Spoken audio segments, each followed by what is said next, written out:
Tonight's show is brought to you by the Fraternal Order of Disincarnate Spirits, Spookums, and Fae, local chapter number 73, Bendetti Optics, and you, our listeners.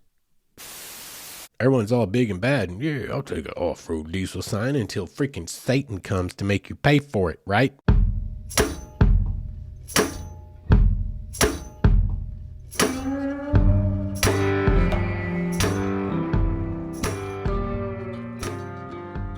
What is up, all of you Wayward Souls? And hey, that takes on a little bit of a deeper meaning tonight, doesn't it? Wayward Souls. And welcome back to the Wayward Stories podcast. Wayward Stories is the podcast where we tell stories of adventures in our wanderings and our wanderings. Tonight, it is a special spooky season episode dropping on Friday night for your listening pleasure for your spooky holiday weekend. Whether you enjoy Halloween, whether you enjoy Samhain, no matter how you celebrate the creepy season, over this weekend, at the time when the veil between our two worlds is the thinnest and can possibly be parted, and certain things may leak over into our paradigm. I hope that you enjoy it. Tonight, we are going to talk about many things that have happened to me personally, and I will stand here and attest to right now. I will say it right now. If I tell the story tonight, I swear to you on all that is good and holy and whatever you want me to swear on, that what I speak to you is an experience I had myself, and I authenticate it as a true story. No matter what you wish to think about me, when this is all over with, if you think I'm crazy or weird or whatever, that's fine. You do you. I don't really care. But I promise you, the stories I'm going to tell you tonight really happened, and I can't wait to get into them, because some of them, as we progress throughout the evening to the end of the show, they're going to get downright. Some of them will make my hair stand on end, what little I have left up here, all over again. Just upon the retelling, y'all. Some of them are pretty creepy. But anyway, we're going to just do away with the pleasantries of housekeeping tonight. There's nothing to talk about. I haven't yet gone to the Ozarks Home and Rec show as I record this. However, it was last weekend as you listened to it, so I have nothing to report. We will just hope that it went really awesome, as I'm sure it will. But next time around, I will probably have a report on how the rec show went. But for tonight, there's not much more to talk about other than the stories we have. I am, as you can see, in the same studio with the same candles, doing the same thing as I did last episode, because I'm recording it literally concurrently. I took a break, took a swig of chocolate milk, and sat back down for the rest of tonight's marathon. So let's get into tonight's stories. Well, let's get into the overview, first of all, of what we're going to talk about. For tonight's show, we are going to touch on again, much as we did in the last episode, our lead up to our spooky season finale this weekend, some of the things I did while I was working on the film or the TV show On the Fringe. And these, most of them are actually at the end of the episode, because they're the ones where some of the creepiest stuff happened. We actually did run into some things we couldn't explain. Sometimes, apparently, if you go out looking for something long enough and enough times, you might just find something. Or, gosh, one of these cases, maybe it finds you. But we're going to tell some stories, and all of them are travel. All of them are things you can go do for yourself and go check out for yourself. They're all places you can go yourself for a ghost trip, for a legend trip, if you wish. And they are, some of them are spine tingling. I can't wait. We're going to get into it. Well, right here. First off, let's talk about this. This could probably have been called housekeeping, but it's not housekeeping. But anyway, it fits in tonight. This isn't about being out there in the woods. It's not about being out there on an adventure, but it fits right in, and it's a short story, so I'm going to tell it to you and get you in the mood. Okay, I work at a building in downtown Fort Smith now, It is 100 years old next year. I'm not going to say the company name or anything, but the building itself was built 100 years ago in 1923. Well, it is 2022. Next year, it'll be a 100-year-old building. Fascinating history in this building. Like, I mean, it's nothing like crazy. It wasn't like an insane asylum. But when I say fascinating history, I mean the artifacts. Like, the huge, like 12 by 12 posts that support the superstructure of the building. They run through the whole building. And when you get up onto the top floor, there's names from 1929, 1943. There's newspaper articles that are like somehow like a weird lacquer or laminate pasted to those posts that are from the 30s and the 40s. There's so much, and I call it human residue. There's human residue everywhere in that building, and the history of it's fascinating. Well, for the last several months that I have actually worked there, they've been telling me about Fred. Fred is the resident ghost, apparently, as all old buildings have, right? All old buildings have a resident ghost. Well, Fred is ours. No one knows, Fred's name just comes from being everything that nobody knows what it is Fred. If there's something there, it probably has an actual name, and it probably hates the name Fred, especially at this point. But anyway, I've been told stories about Frederick, and it's apparently just like a reality that they live with there. And me being the person that is interested in these kinds of things, I was like, I want to meet Fred. I want to know about Fred. So every time I have to go upstairs, and it can be spooky upstairs. Lighting is terrible.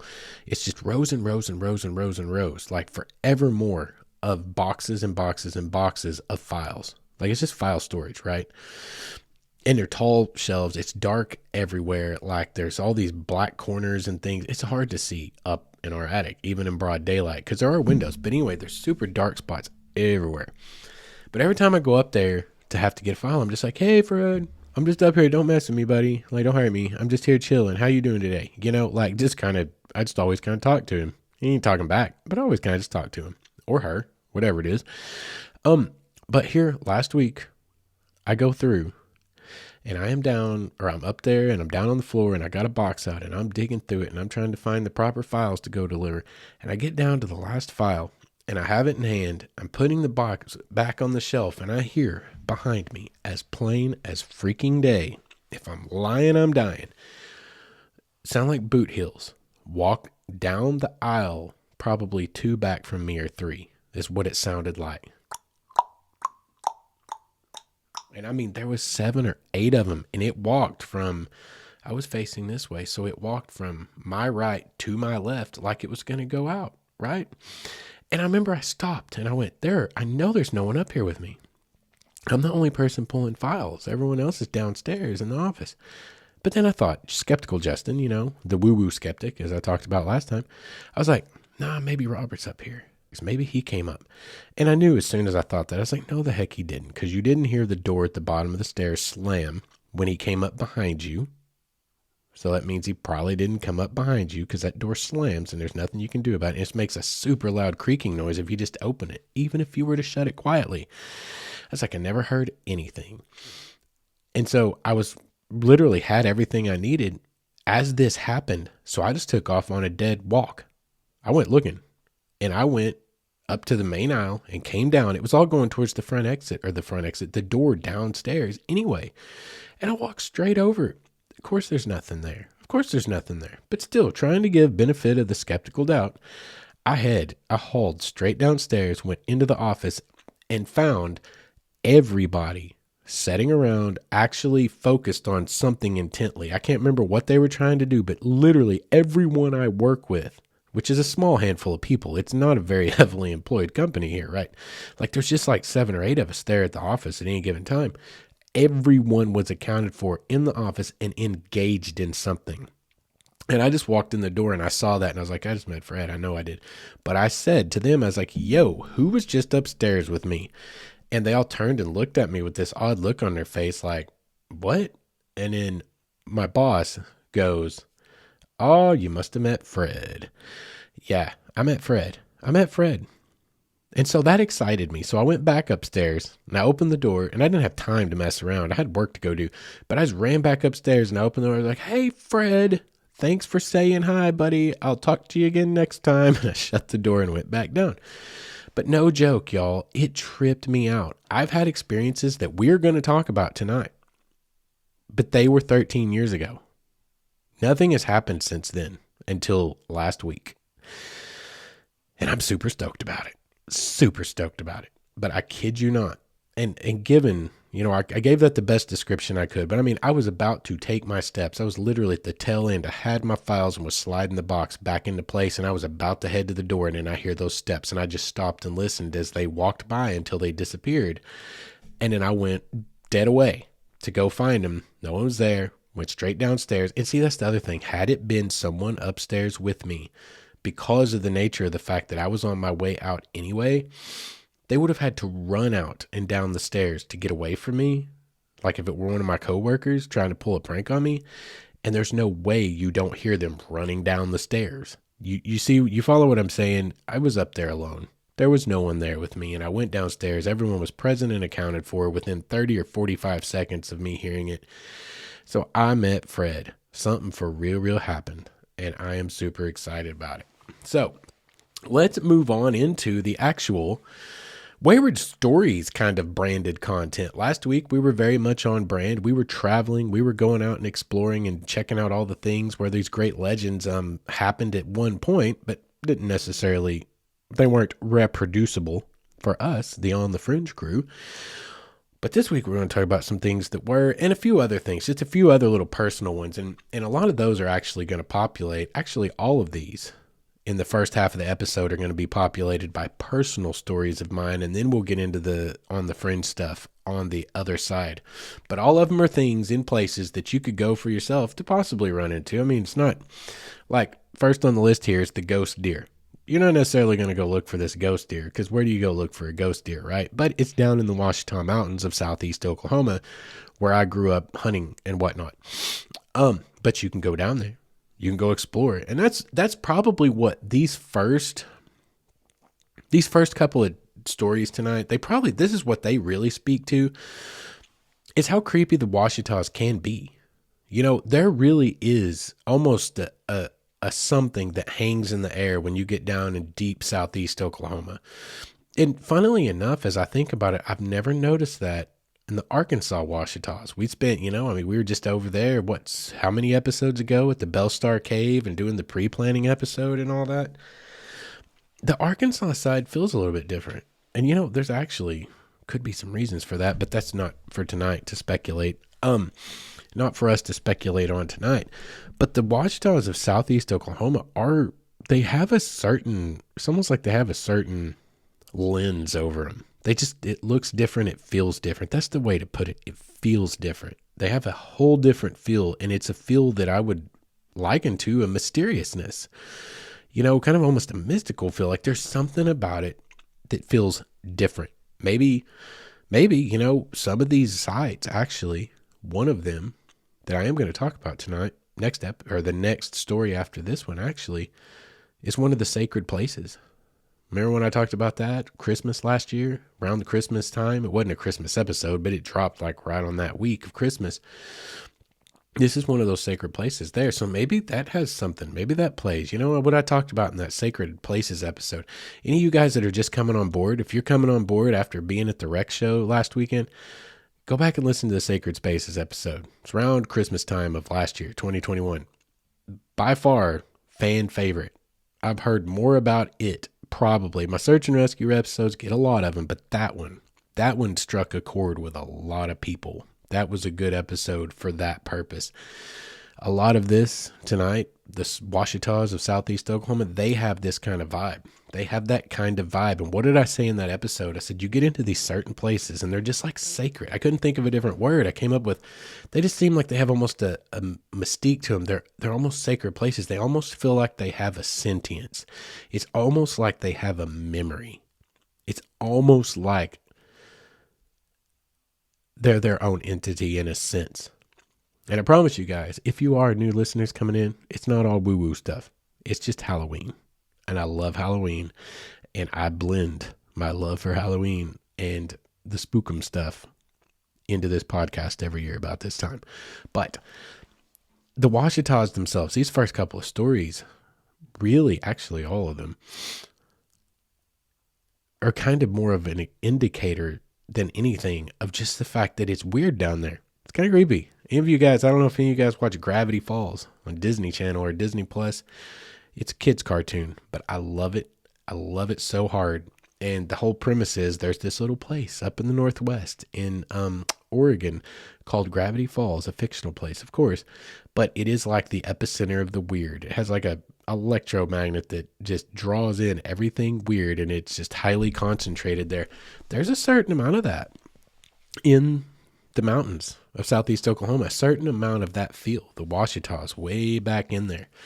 And that's what a lot of this speaks to. But let's tell some of those stories. So, back in the day, I hunted. I didn't really hunt. I want to be clear on that. I'm not afraid of people making fun of me. I never wanted to kill an animal. I'm way too soft-hearted. When it comes to animals, like, I just am what I am. Like, I know me. I'm happy with me. You want to make fun of me, you want. I don't care. I'm old now. I got that superpower you get when you turn 40 where you don't care what anyone thinks about, like, what you choose in life, what you like and don't like. I never wanted to kill a deer. I have no interest whatsoever in killing an animal because I don't need to. If I had to live, I probably would. You know, I ain't against it. I'm not like ethically opposed to it by any means. It just ain't my thing. You follow? Anyway, but I love to hunt because that's what got me into the woods. And one of my friends and his father got me into hunting, and we would go hunting. Well, then we got old enough that we could hunt on our own. And what I just loved about it was being out there in nature, just sitting up against a tree with your butt on the ground. And funnily enough, as I look back on it now, I was like, man, I was grounding in a lot of ways, which is kind of a big thing these days. People getting into grounding and just kind of whatever. But there is something about connecting to nature like that that really does get you in touch. It just feels like with like our life support system. Now this earth is so important, and it's our origin in so many ways. No matter how you look at what originated us, this earth is like, it's the medium in which it happened, and it has to be here to sustain us. And there's a lot of value to that. But we were hunting. And I would love to go out. I didn't like to actually hunt, but I went and I pretended to like to hunt because back then I did care what my peers thought about me, and peer pressure sucked, and I hated being made fun of because that happened on the daily. I was a battered, I was a Diary of a Wimpy kid, probably somewhere along those lines when I was a kid. But we would go and I would take my bow. I love to shoot my bow. I love to target shoot. You know, I love shooting my bow, but I never had any intention of killing anything with it. But we went out there and we went down in the Ouachitas and the Shawnee Ridges. God, you know, it just dawned on me. Most of these stories happen in, all of them actually happen in the Shawnee Ridges. These first 4 and crap. 1 in the second half of the episode. It is weird down there. It's weird down there. It's Gravity Falls, whatever. We're up and we got tree stands set up. Not climbing stands, but the kind you climb the ladder up into. You know, you put them together, you go up the stand. So we had climbing stands out, and it was one day, and it was getting close to dark, and I had my climbing stand set up somewhere along Shawnee Creek or some creek. I think it was Shawnee Creek or a branch of it down in the Shawnee Ridges, deep, deep, deep in the Ouachitas. And I'm sitting there, and I hear something walking up on me. So I'm like, ooh, a deer, you know? So you start looking because you want to at least see it, right? Like, I'm not trying to kill it, but I want to see it, and it's coming up behind me on my right. And I'm kind of set up perpendicular to the creek. And I look back over my shoulder, and, you know, I don't see anything, but I hear it. And I'm like, okay, well, it's probably a squirrel then. Because sometimes squirrels, they do this hoppy hop thing, and it sounds like a deer walking. And then it keeps walking, but it stays way too consistent to sound like a squirrel, because squirrels do a little bit of skittering in there. And I look back, and I hear it. I hear it like it's right up underneath me. And I'm looking all around at the ground, everywhere around me, and trying to look down around the side of the tree stand. And I'm like, it's nowhere. There's nothing there, but I hear it. I don't see anything either. There is no leaves rustling. You know, it's thick forest floor. It's under plantation pines down there, or loblolly pines, one of the two. I think it's loblolly. You got all these pine trees and this thick layer of pine needles, but also you get the hardwoods that are scattered through these pine plantations. You've got just regular crunchy leaves everywhere, and it's like a thick layer of detritus on these forest floors, you know? And I'm looking down at it. There's plenty of things that need to be moving around if something was walking beneath me, and I'm looking right down at the sound to the point when it finally emerges from underneath me and comes into my actual, more easily viewable field of view. I'm literally looking at what exactly sounds like the sound is coming from. Where I hear it, I finally have my eyes directly on it. I don't know, that's hard to explain, but if that makes sense to you, I finally, for the first time in the whole experience, felt I was looking at where the sound was coming from. There was nothing, no movement in the pine needles, in the leaves, nothing. But I still hear crunching of leaves. I still hear the thud, the muffled thuds, and it walked smooth out of sight. Did I say out of sight? Out of earshot. It walked smooth out of earshot. Again, I swear to you, this occurred to me. And it tripped me out so hard, I thought I was going to kill myself coming down that tree stand. But at first, I had to convince myself to even come down the tree stand, mind you. And what do I find out? Once I do make it down the stand, and I make my way over towards my buddy as it was getting darker, and he's coming down that stand, and he's walking over towards me, and he goes, yo, I just saw a ghost deer. I was like, you saw a ghost deer? He's like, well, I heard it. And anyway, he had the same experience I did. True story. That really happened to us, and I still, to this day, fascinates me. What the hell could that have been? No idea.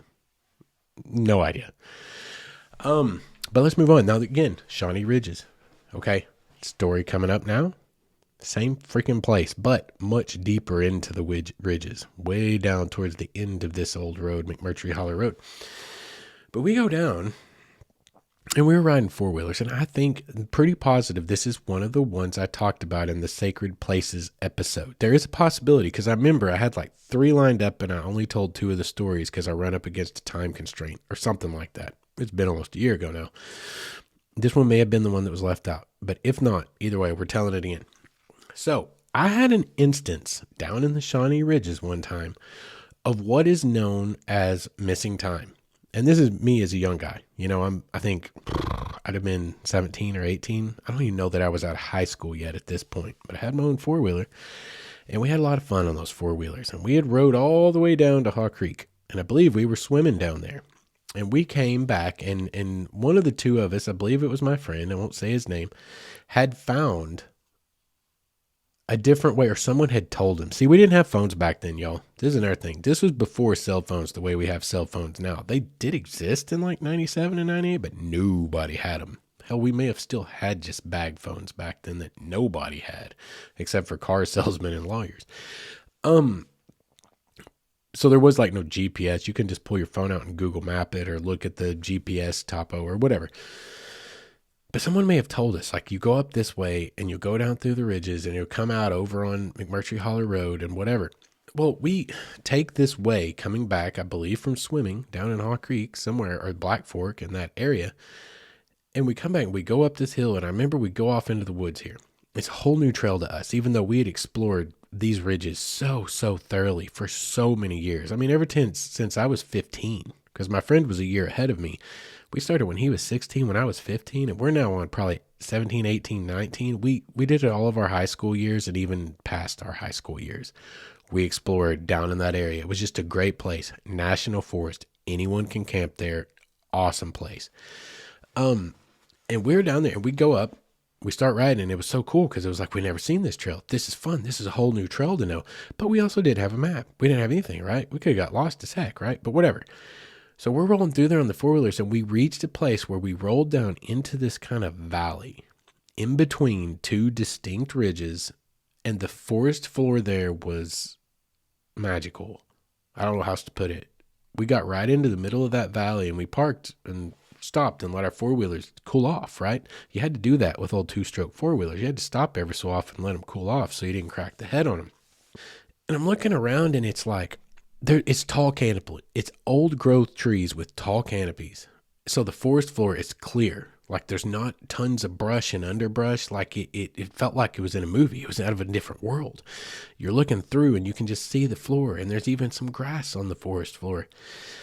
And it was literally like something out of a fictional movie. It felt like you were in Middle Earth. There was something about it. It was a really, really special place. And I felt like we were there forever. And the four-wheeler riding through the valley had taken forever to get there, and then we were going out the other side.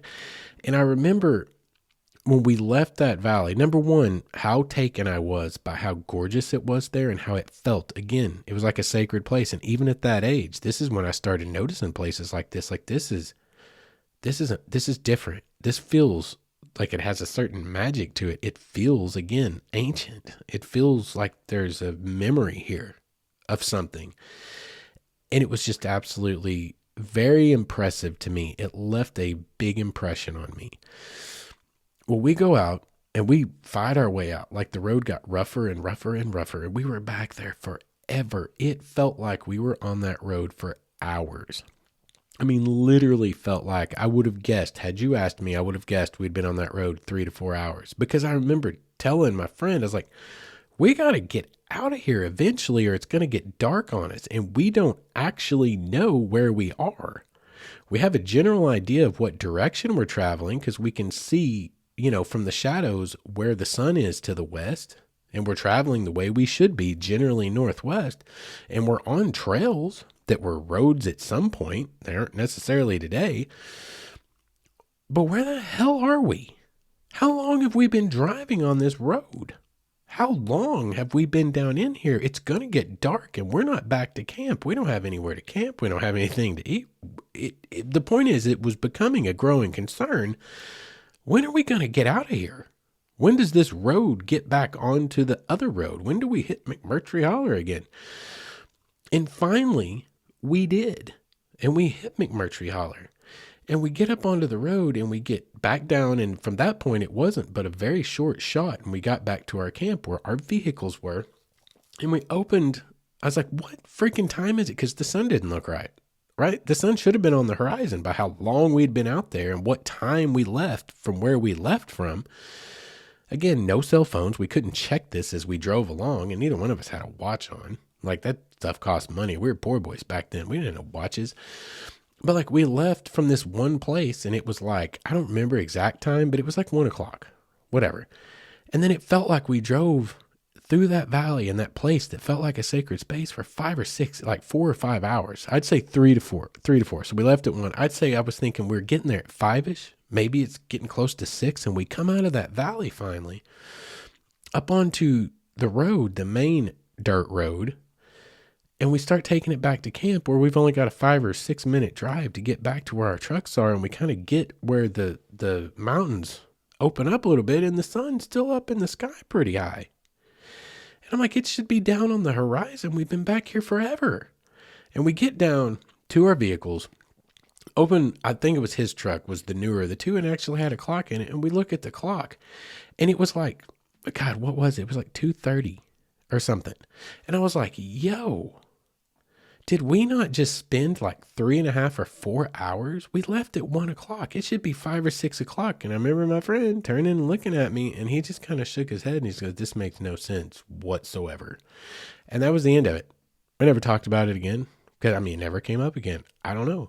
But somewhere down in that valley, we spent 3 or 4 hours somehow driving around in one of the most gorgeous places I've ever seen. It almost felt like a different world. And then suddenly, we're back at camp. We finally find the road we're looking for. Get back to camp, and we'd only spent an hour and a half driving through there. Instead of the 3 or 4 that it felt like it was. It made no sense whatsoever. But again, that is the Shawnee Ridges, and it's kind of creepy down there. There are many ways you could probably explain that, how time can take on different kind of facets in your mind psychologically, but it happened to both of us. Both of us were intrigued by how the hell did we only spend an hour and 15 or 20 minutes driving in there for how long we've been back in there driving around. Is an oddity. It was an oddity to be sure. Well, let's tell one more story before we go to the break. And this one's also an interesting story, and this also occurs down there in the Shawnee Ridges. I'm starting to notice a trend here. Okay, we had a camp back there on McMurtry Holler Road, and it was a great, great, great camp. When we started going down there, it was because, well, you don't need to know all the backstory, but let's just put it this way. It was a road that had fallen into a great deal of disuse, and all the old hunting camps that used to be back in there in the National Forest had kind of been abandoned. You kind of got the feeling that the groups of men that used to hunt it, probably in the 70s or 80s, based on the artifacts we would find, the style of beer cans with the beaver tail tops and the things in these old hunting camps we would find, that it had been there for a while and that many people had camped there in like seasonal camps, which is a common thing down here in these mountains. But that at some point, probably the elders, The patriarchs maybe died off and maybe they started going. There's another place where there's a lot of seasonal camps in Wholesome Valley. Maybe everyone just kind of migrated, or the people that really loved this particular region of the mountains had kind of whatever had changed and they hadn't been back in many, many years. And we established this little camp that was so awesome, backed right up to a tiny little creek that never, ever, ever flowed until there was like big storms. I talked about that recently in one episode. I can't remember, but it's the one where the water was coming into our tents and the water was up nearly over the road and we had to bail out in the middle of the night. That was that creek. Only time I can ever remember it actually running.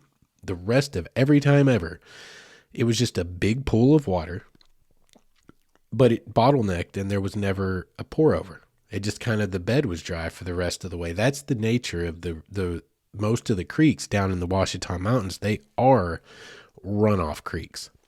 They don't come from super big spring fed and just stay running all year round. They're mostly mountain runoff creeks. And it was real pretty, green water. But anyway, this story revolves around that little body of water. We would run around back in the day on the old back roads, the old county roads, the dirt roads, and we would have a good time as teenagers would do. I feel like the statute of limitations has passed, so I'm going to go ahead and tell you this story. We used to do things that were not necessarily completely legal. You know, there may have been alcohol involved. And one night we were driving around on the way back in the middle of the nowhere, county roads, middle of nowhere. And we came up on one of those old gas stations, those old gas stations, you know, they didn't have pumps that would, well, back in the day, very few pumps took credit cards, but like they had like the old school pumps. They didn't, it was just a super, super old, probably 1970s ish kind of gas station in the middle of nowhere. But they had these big stand-up metal signs, like sheet metal type of signs, you know, that set out by the road. Back in the day, they would say like Marlboro cigarettes, $5.50, whatever. And they're like those, they have to have a name, but they'd stand about chest high. They had legs at the bottom. They were on a metal frame, and they were just kind of like a little sheet metal in the middle that had the, you know, the advertisement on it or whatever. Well, they used to have these that set out everywhere at the stores where they would sell off-road diesel. For any of you that don't know what that is, it is just a different grade, a different step in the refinement process for creating diesel fuel. And it's not set for highway use, but you can use it in farm equipment. Well, back in the woods where there's a lot of farmers back in the country, you don't want to buy the most expensive diesel. You buy the cheapest diesel that you can get, which is diesel, you know, farm grade diesel, off-road diesel. So they had a sign set out at the road, just said off-road diesel, indicating, hey, you can get your off-road diesel here. Well, as it goes, when you're a somewhat troublemaking teenager, somebody might have decided they wanted that off-road diesel sign. I will say in my defense, I was not the person that wanted it. I was always the person that was like, we're going to go to jail. I did get made fun of a lot for being the granny, you know, like the mother hen running around. We can't do that. We can't do that. Which I will say in my favor, I think I kept us from dying multiple times. But you know what? No one remembers that. People only remember the sissies. Heroes die and are forgotten about. But anyway, somebody may have wanted that sign. And somebody may have pulled over and taken that sign. And we might have driven that sign back to our camp, our almost basically at this point permanent camp down in McMurtry Holler. And we got down there and we're sitting around the campfire and we had our off-road diesel sign we we're so proud of or whatever.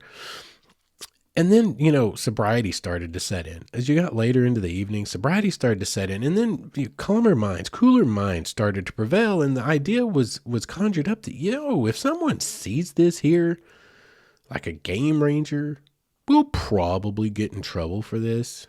There's a high plausibility this is not a good thing to do.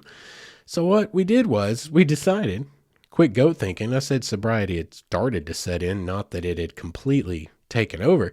We decided to throw it in the little creek behind the camp, hoping that it would sink to the bottom, which I think all of us probably should have known that there was no way that creek was deep enough.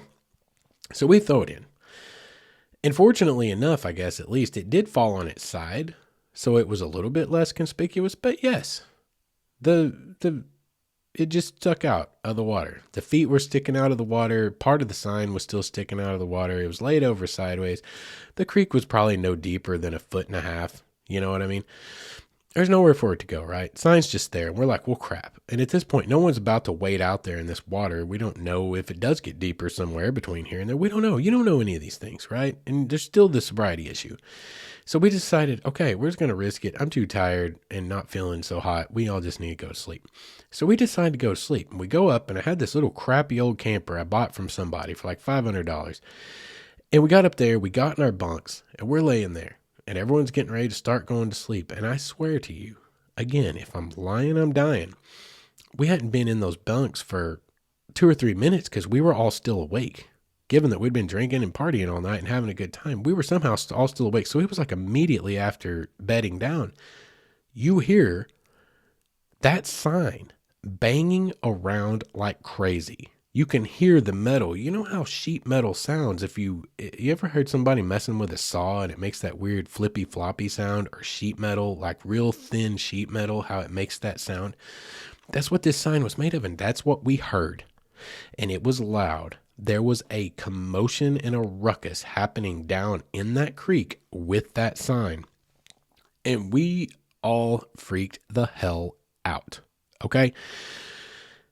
But no one was about to go out there and see, because we were a bunch of sissy weasels at that point, right?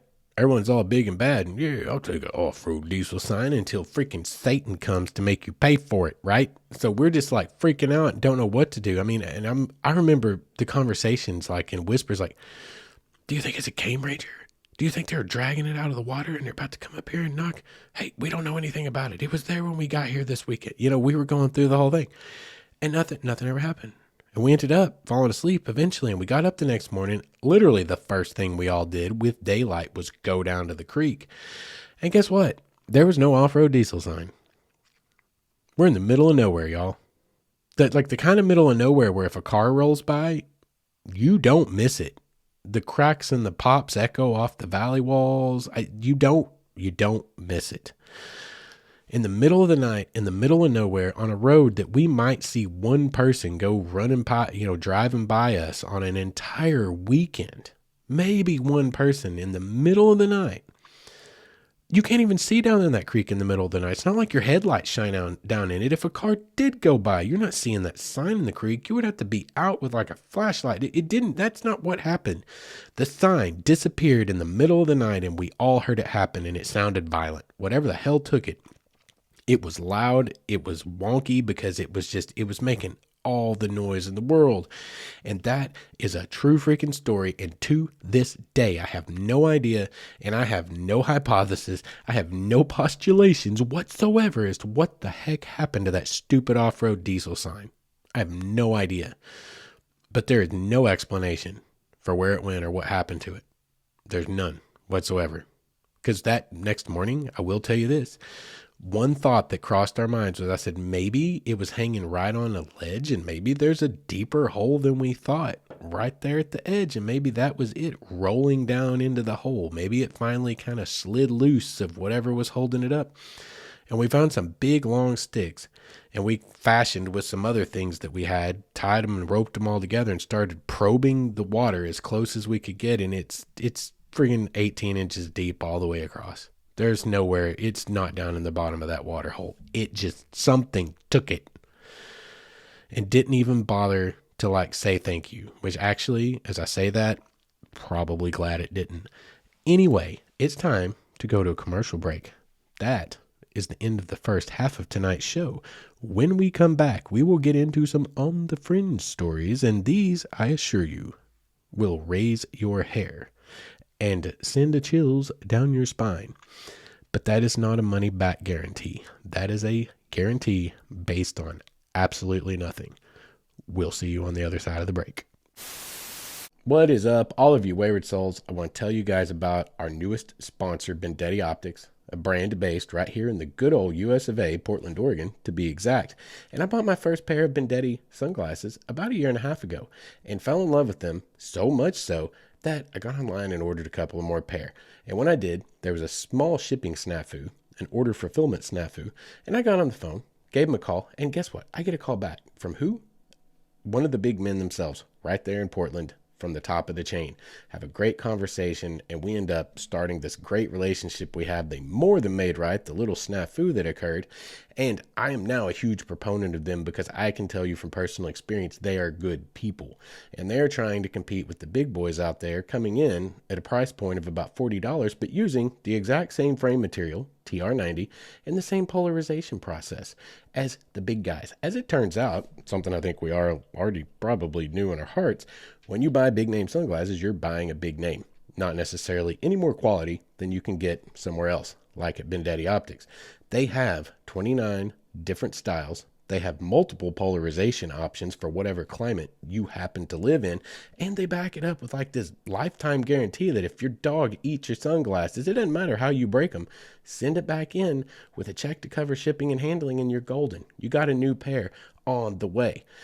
These guys are truly trying to do it right. And they have this philosophy that a really good pair of sunglasses should not cost you so much that you are afraid to wear them. And I think all of us outdoorsmen can relate to that. So if you guys, like me, are very practical and like to get more bang for your buck and wear some great looking sunglasses, check out BendettiOptics.com. That's BENDETTI optics.com.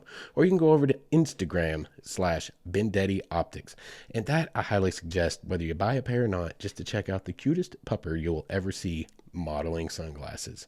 Once again, that's BendettiOptics.com. And make sure and let them know Wayward Stories sent you. And welcome back. Thank you guys for sticking around through the sponsor break. Let's get on with the rest of tonight's show. Again, let's keep the pleasantries aside and let's just tell our spooky stories like Halloween, Samhain. It is a special time of year for many of us who like the weird, the wacky, the unusual, the spiritual, perhaps. So let's stay in the mood. Let's not waste a bunch of time and let's just keep rocking because these could take a minute to tell these stories. You guys know me. I am long-winded by nature. First story back from the break is going to be about the Hornet Spooklight. This spooklight exists up right inside the border of Oklahoma, but it's right near Joplin, Missouri. Sometimes it's called the Tri-State Spooklight because it's literally where Missouri, Kansas, and Oklahoma all kind of come together. It's very close to Miami, Oklahoma as well, which is also a fascinating place to go check out and definitely worth a road trip for you guys. Miami, Oklahoma has one of the only extant original sections of the Ribbon Road, U.S. Route 66. And when I say Ribbon Road, any of you know what I'm talking about, know what that means. And if not, you can go Google it because we're not getting into that tonight. But Miami also has the Coleman Theater, beautiful, which is an awesome historic theater. When we went there, we were given VIP access because you walk around with a big enough camera in any town and you're there to film something, they'll give you their children. It's crazy. Take it. It's free. He's a good kid. Take him. He can be a grip. It's crazy. But we got to see old smugglers' tunnels, so to speak, Prohibition era. The tunnels, they took us down into some of them that went underneath the theater. It went underneath the bank. It went underneath a lot of the things in downtown Miami. And it all had to do with speakeasies and such during the Prohibition era. So we got to see a glimpse of history that not a lot of people get to see unless they've cleaned some of it up and started to open it to the public in the last 13 years.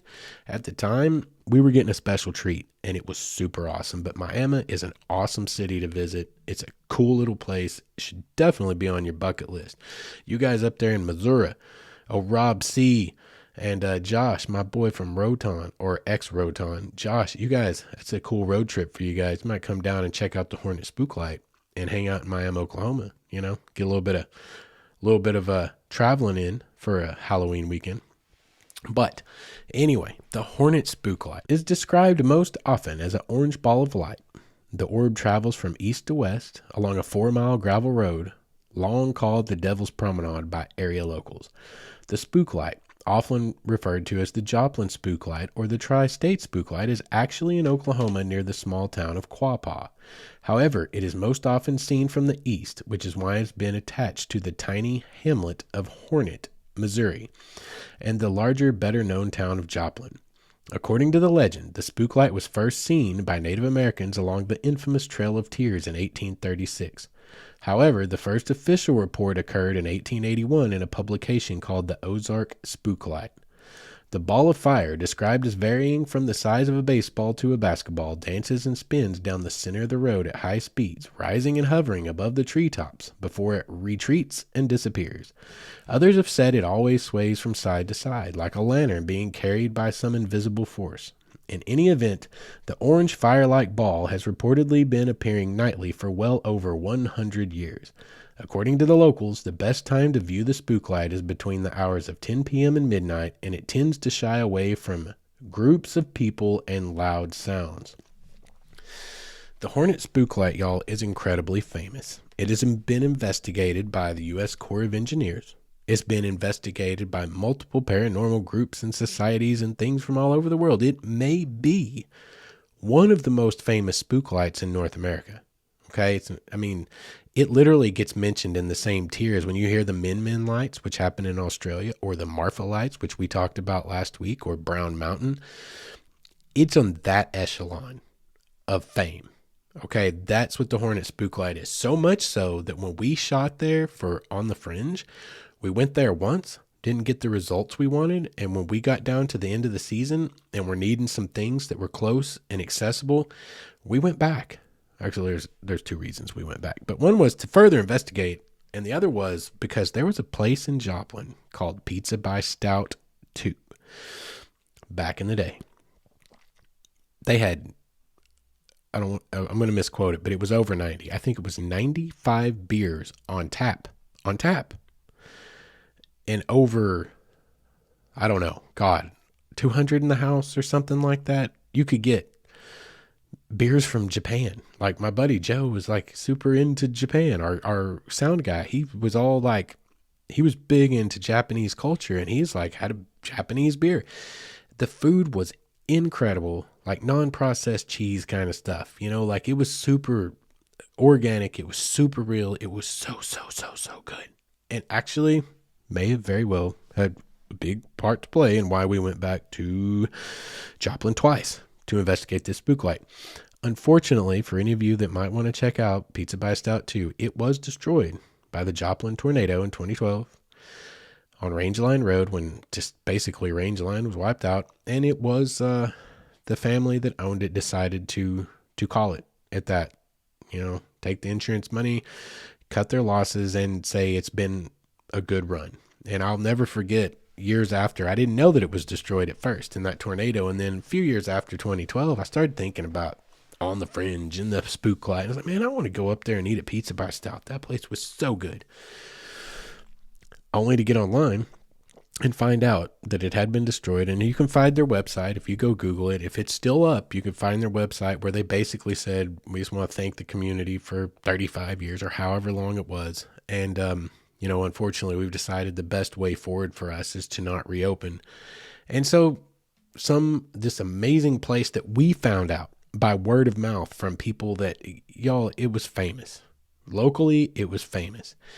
And it's just really sad that it had to die that way. But it was awesome pizza and a memory I am so glad that I have. But the Hornet light itself, we came up with some pretty serious theories on this thing that went from the piezoelectric all the way to swamp gas, which this is what the Army Corps of Engineers, I believe, what they tried to decide. It's the Army Corps. And up there, they get all pissy about it, right? People start trying to disprove it. They don't like it. They didn't know we were there to actually investigate it. We weren't there to necessarily try to disprove it. We wanted to catch it. But we have to be skeptical. Like, we had to be skeptical. Like, even if we're up there, and who knows, at the time, again, I didn't know how I felt about all this stuff. But I knew that it puts its lotion on its skin. I'm being told what to do by the people that hold my future possibly in my hands if I want to make it in film and television, to go find spooky stuff. So here we are ghost hunting, whether we believe in it or not. We're going to see what happens. So we're still being super skeptical, right? If it turns out that, the way we tried to approach it was, let's investigate it and try to explain away everything that can be explained. And if there's anything left that can't be rationally explained away, then maybe that's something worth talking about. You know what I mean? It's kind of like a deductive deductive thing there, and it seemed like it made sense to me. Well, anyway, people up there don't like that. You know, when you're out there trying to explain it away, people get freaking angry about it. But anyway, around it, we'd done all the research. We had read up on it. We went out there to go and see the spook light. Guess what? We found it. I ain't even lying to you. I told you when I started this episode, if I say it tonight, it's the truth. We found that spook light on the road that I just told you where it was in that description. Told you exactly where it was. That's from legendsofamerica.com, by the way. It was there. We saw it. And then as we were watching it and freaking the hell out and filming it, got it on tape, we're like, oh my God, we got it. We got the spook light. We got the spook light. We're losing our minds, right? And then suddenly car headlights appear because it runs up and down this road the way it's supposed to be, right? And then car headlights appear and we're like, oh crap. And the light disappeared, chased it away, right? We're like, well, crap. And then this happens 3 or 4 more times. And then we're like, God dang it. It's just like some of the stories we read where it says, well, I saw the light and then a car came and chased it away. The car would show up and it would disappear. And in that moment, the light bulb went off in my head. All of our heads, I think, because I remember I said, wait a second. And then one of the other guys was like, I know what's happening. And we figured it out. So we put it to the test. We took our Suburban, drove all the way down that road to the other end, turned around and came back. And guess what? The spook light showed up until we topped a certain hill when the headlights became visible. This is a 4-mile long road, straight as an arrow, but it has low rising hills in it. Okay. They just go up and down. Then our headlights appear on camera and the spook light disappears at the same time. So we tried it again and then again. And we proved that the spook light that shows up on the road that I just described to you, beyond a shadow of a doubt, is created by cars traveling from west to east. Because remember, what did it say?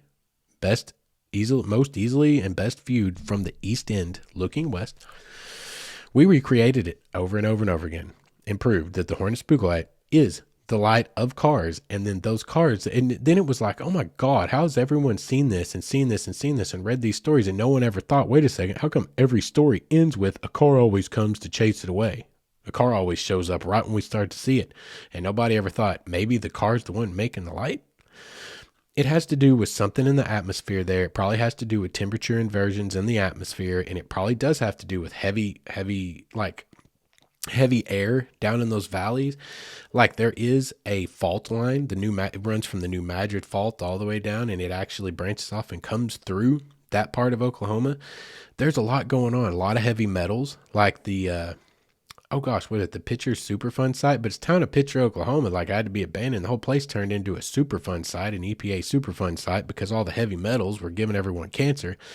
There's a lot of heavy metals, phosphorescent materials, possibly piezoelectric activity could be coming from a fault line. There's some weirdness in the atmosphere, but it creates an optical illusion where those headlights turn into a dancing, glowing ball right in the middle of the road for a couple of minutes until a car shows up. And I should point out that we timed it every time. At the speed, we drove the speed limit of the road. And it happened, and I want to say it was actually the light appeared for 2 minutes and 19 seconds every time exactly before the headlight showed up. We were even able to time it by controlling our own speed, and I don't remember the time, but that popped into my head for some reason, 2:19. But we recreated it 3 or 4 times at the same speed, and it disappeared in exactly the same second every time. We, without a doubt, correlated it to our vehicle. That said, and other people have done that as well. We didn't know about those other people at the time. Some of them did it after we did, as a matter of fact, but we felt like at the time we were like, whoa, we didn't know anyone else had done that. We were pretty proud of it. That's when we found out people in Miami, Oklahoma didn't like it that much. They thought that was a terrible idea. Oh, tourism dollars, baby. Tourism dollars. But anyway, around it, I will say this. Don't let it keep you away. Go back, because here's the thing. So many of those sightings, now this is oral tradition, and there is at least one publication. When was it? 1881, in a publication called the Ozark Spooklight. Now I say that quoting legendsofamerica.com. It's not uncommon for a publication called the Ozark Spooklight. Maybe it doesn't even exist. You never know. You got to go check those kinds of sources. That doesn't give a name of the source or who wrote it, or it gives the name but not the source, where to find it, who the author was. I've run across this before, where something was claimed because someone else said it, because someone else had said it, that they had heard say it, and come to find out there is no evidence whatsoever. That's possible. But it is claimed that that light showed up before the highways. U.S. Route 66 specifically is the one that supposedly some people thought was creating this light. The one we saw was coming from cars driving on the actual county road that you're viewing it on. But there was other speculations that it was coming from Route 66 back in the day when Route 66 was big and popular. So many different theories. But the bottom line is, if the oral traditions going back so far are true, it was happening before automobiles were ubiquitous. It was happening before automobiles even existed, actually. And then all you had was trains. And what are the odds of a train? And God, a train light in the 1800s wasn't like the high-powered beams that they have today. Like, God, what was a train light? A lantern hanging on the front end? Either way, that seems a lot less likely. However, we were able to debunk part of it. But it's still fun to go watch, and you should go try that experiment for yourself. And you should go hang out in Joplin, because Joplin is a cool city, and you should go check out Miami, Oklahoma, and get your legend trip on, guys. Like I said, that's what this week is all about. There's some awesome stuff out there to go see. And we're about to move in to really our last 3 of the night, and all 3 of these have unexplainable circumstances that we did not debunk or disprove, and you're about to hear about them. Our next stop on the list is going to be the Dover Light, north of Dover in the Ozark Mountains in central Arkansas. The Dover Light is touted as the spook light that never disappoints, and I will speak to the veracity of that, because when my boys and the On the Fringe crew headed up there in 2009, it did not disappoint us at all. Funny aside, we put, a 5-minute teaser on our YouTube channel at the time, with footage that we had of the light, and we got a lot of footage of that light, and it's now, I forgot all about it. I sold out on the Fringe, 13, 14 years ago, and I freaking come to find out it's got like 25,000 views on that one particular video, the Dover Light. It got shared just recently on onlyinyourstate.com. Like they wrote an article on the Dover Light or whatever, and they linked our thing. I texted my buddy Jordan. I was like, yo, we were like 13 years too early, man. Where were these guys at when we needed that kind of support to keep us moving, right? But anyway, around it, you can still go find that. If you go to YouTube, go to On the Fringe, Dover Light, you will most likely find it pretty easily. The Dover Light's got kind of a fascinating little history to it into the interactions with humans, but the folklore around it is a lot more ambiguous, and there's very, very little. I remember at the time we had a hard time finding a lot of good information on where the origin of the story came from. But from here, I'm going to give you from nwaonline.com, and this is their little online article about it, and then I will tell you our story from there. Arkansas has myths and folklore like any of the other several states, and one of the biggest remains a mystery to this day. The Dover Lights has perplexed thousands of people traveling through the Ozarks, and those fortunate enough to have seen them will swear up and down there was something strange about those lights moving through the valley. For those unfamiliar with the town of Dover, it rests about 10 miles north of Russellville off Interstate 40, halfway between Little Rock and Fort Smith. With just over 1,000 people, it's small enough to not even have a traffic light. Although it used to. The lights aren't actually in Dover, but they're close enough to have the town included in the name. The lights can sometimes be seen at night from a pull-off spot west of Scenic Highway 7 and north of the Long Pool Recreation Area. The classic story is that drivers head up Maupin Flat Road at night, pull off, and look west down a valley along a creek. If they're lucky, they'll see small floating colored lights down in the trees. If they're unlucky, it's just another foggy night north of Dover. Stories about the origin of the lights range from the supernatural to the more mundane. One tale says the lights are spirits of Spanish conquistadors searching the valley for treasure. Others say the lights are caused by natural gas leaking from local caves or even campers down in the valley. Either way, it seems something only Agents Mulder and Scully would be able to solve. Okay, That's the legend that we had at the time, was essentially Spanish conquistadors searching for like a buried treasure they left behind, or for a gold mine, I believe. And then there was one other one that I could not relocate today. That's again 13 years ago, and the internet's a whole different place than it was then. But it seemed like it had something to do with a settler and like his family. I don't remember. It doesn't matter. It's an interesting little story. Here's the thing though. Those lights are there, and I stand testament to it. And also, because we went up there to try and debunk for the purpose of anything that's left could be considered possibly reasonable evidence, we went down there. We worked out the triangulations on topographic maps. We figured out where the hell the lights had to be appearing from based on what the stories were. And there's nothing there. There's no way to get there. There aren't even trails back in there. There is no case. People say people camping. There are people that are like, oh, it's just people camping. They're freaking where?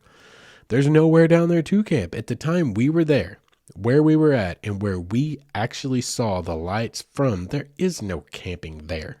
There is nothing there.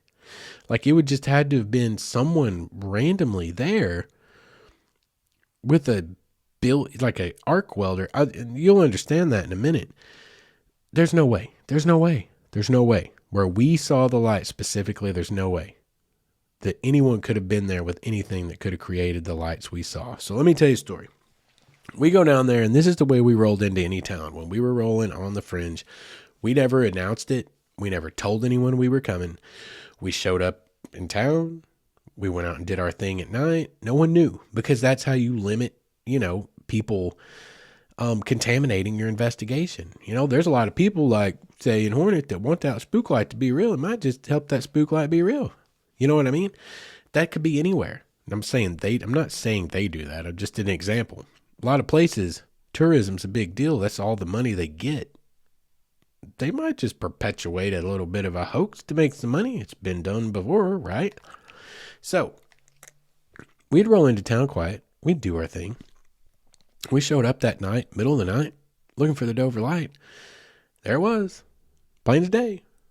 All of us saw it, to the tune that we got 6 hours of footage of that light.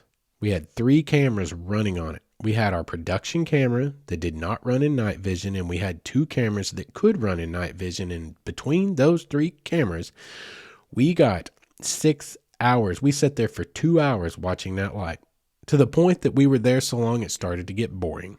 It started to lose its appeal. The reason I said something and mentioned the word arc welder earlier, if any of you have ever seen an arc welder, if you've ever seen an arc from a distance, or even through a welding mask, but if you've ever seen an arc, you know how bright it is. It is intense white energy, correct? That's what that light looked like to us. Who could have had what that far down in the middle and the bottom of that valley that could float around aimlessly, that could produce that intense of a beam? And that's the thing. It wasn't a beam of light, guys. It literally looked like a ball of light. And when we zoomed in with my binoculars, when we zoomed in with the cameras, it's what it looked like. Like, I would suspect like what people call ball lightning. Like, it looked like an orb of energy that was rolling, like it was alive almost. It was rolling on itself. It was like just alive with energy. It looked like a welder's arc. That's exactly what it looked like. It was intense light. And part of the time, it faded in and out. It faded in and out. For 2 hours it did this. 2 hours it did this. And we got that footage, and you can go find that YouTube video. And towards the end of it, the first section of footage we show, because of the quality of the footage and the uploading it to YouTube 13 years ago, when we didn't have as much, they didn't give you as much data as they do now, et cetera, you can't see the first minute or so of the black where we're talking about seeing the light. But when you get towards the end of that little 5-minute clip, you can see the light, because that was when it was one of the more intense times where to us it looked like a ball of glowing energy that was just like undulating and rolling on itself. We saw it, guys. I have 5 men, 1, 2, 3, 4, 4 men that will stand up and testify to that. We all saw it together. We witnessed it firsthand. Never seen anything like that in my entire life up until that point, and I haven't since, up until this point. It was really there, and I will be damned if it was some redneck in the bottom of a valley with a spotlight. It ain't happening. Not what that light did. Not the way it did it. Not in the places it was. And we went down there and looked. After the fact, we went and looked for tire tracks, for roads, for trails, for anything. We scoured satellite footage, satellite pictures of the area on Terra server. We did all the things that you're supposed to do. There ain't nothing down there. There's no freaking way. Something for real happens down there. Is it natural? Most likely. I don't think that's a ghost. You know what it is? It probably is piezoelectric action. The way that it acted, it probably was like a form of ball lightning. Y'all, it's down in a valley, like with the Ozark Mountains and all the karst photography and the limestone and the what. It probably was. But that's still awesome and insane, and it's still a spook light. It's still a spooky light, even if you can't explain it that way, even if it is a ghost, whatever. But I think it could even be, it doesn't matter. It's there. Whatever it is, it doesn't matter. It's there because I saw it with my own eyes, and it's real, and it was on tape, and it's still on tape to this day on youtube.com if you go and look. And I'm standing here telling you as a testimony, I was the person that shot some of that footage. I saw it with my own eyes. It's really there. On the Fringe, Dover Spooklight, YouTube. If you're interested in seeing Justin without a beard as a young baby 13 years ago in night vision, so it's hard to tell it's me, but it's not really. You can still tell. Anyway, interesting aside, but the Dover Light's there. Russellville's a pretty cool little town. Little Rock's an awesome town. Legend tripping, guys. Ghost tripping. Come down and check out the Dover Spooklight. Check out some of the awesome little restaurants around towns. Get back, get out, get and see the things. Go out and live your life. And the Dover Spooklight, they say it never disappoints. Well, it sure as hell didn't disappoint us. And if you come down to check it out, there's a good chance it's not going to disappoint you either. And then you can holler at me and tell me what your experience was like. Okay, we are coming into the home stretch. 2 stories to go, and these are the very best. So, I feel honored to be able to read to you a retelling of the oral tradition of the Choctaw Little People that was sent to me by our friend SJ. Do you remember us talking about SJ back and about how her house had burned down and all that? Well, she is of Choctaw origin. She is of Choctaw descent, rather. And I asked her, because I knew I was going to talk about the little people tonight, because I have a story that has to do with them that happened to me. And I thought, you know what? I could read one of the stories I found on the internet, or I could ask her what and how she heard it. I would love to tell a retelling from someone who got it from their grandparents in the actual line of the oral traditions. And she was so gracious as to tell me how she heard it. And I don't know, it's so cool to me. SJ, thank you so, so much for taking the time to transcribe it out and email it to me. And I'm super excited. And like I said, honored and humbled to be able to read it here. And I love it. But before we give you this little overview, as she tells it, of the little people, so you guys understand, as is part and parcel of On the Fringe, we were out there exploring things, and we were looking for all these awesome ideas and places to go and check out. I heard the story of the Choctaw Little People many years ago in high school, and it was told to us by an older Choctaw woman at the time who lived out in Bates, Arkansas. And it's very similar to exactly what SJ has told us here tonight when we go to read it. And I mean, it goes to show you how important the oral traditions are and how well kept they are, because it's so similar. I mean, these stories are amazing. But she told us about it, and many years ago, we used to think, though, how fascinating would it be to see one of these things? Of course, as kids or whatever, being foolish. But when it came around to On the Fringe, it's like, yo, let's go explore, because I have Choctaw heritage. And it is said that one version of the story, it is said that you won't see it if you're not of Choctaw heritage. It's like, well, I've got the heritage, so let's go try. Let's see what we can come up with, Maybe we can come across something. So we went on an On the Fringe adventure to go and try to find the Choctaw spirit people. And we found something that night. And it kind of is troubling to me to this day. But anyway, let me tell you the story of the Choctaw Little People as told by our friend of the show, SJ. Here's the story of the Cowie and Ukasha. If you go into the woods at night and you hear strange noises or a stick or stones fall near you or even hit you, that is the Bopoli. They are little, small, mischievous people or tricksters. They are like pygmies. The Cowie and Akasha are more like the boogeymen. They are small and sneaky. They slip through their forest home from tree to tree, and this applies more to boys than girls. You might go into the woods. You might be playing or running with your dog, and suddenly you will be grabbed by these small little shadow people, and you will be dragged away and be forced to go on a long walk. They will make you walk and walk until you come to their home. There you will be taken far away to a cave, the home of the Cowie and Akasha. They will be old and wise, looking with long white hair and beards, but only 2 to 3 feet tall. They will look at you and through you, into your soul. They will sit around you and they will ask you questions, but these are trick questions. They will test you. They will offer you a knife. It will be a beautiful knife with a carved handle, and if you take it, it will be bad for you. You will grow up to be a bad person, and you will maybe even be a murderer one day. You have failed the test. But if you do not take it, if you say no, I do not think I will accept your knife, then you will pass on to the next test. They will offer you poisonous herbs, and if you do not recognize these herbs as poisonous and you take those herbs, you will not be able to help your people. You will not be a healer for your people. You have failed your test. But if you refuse these herbs, you will be offered healing herbs, and if you accept these herbs, you will become a leader for your people, and they will tell you many secrets that will help you become a great healer.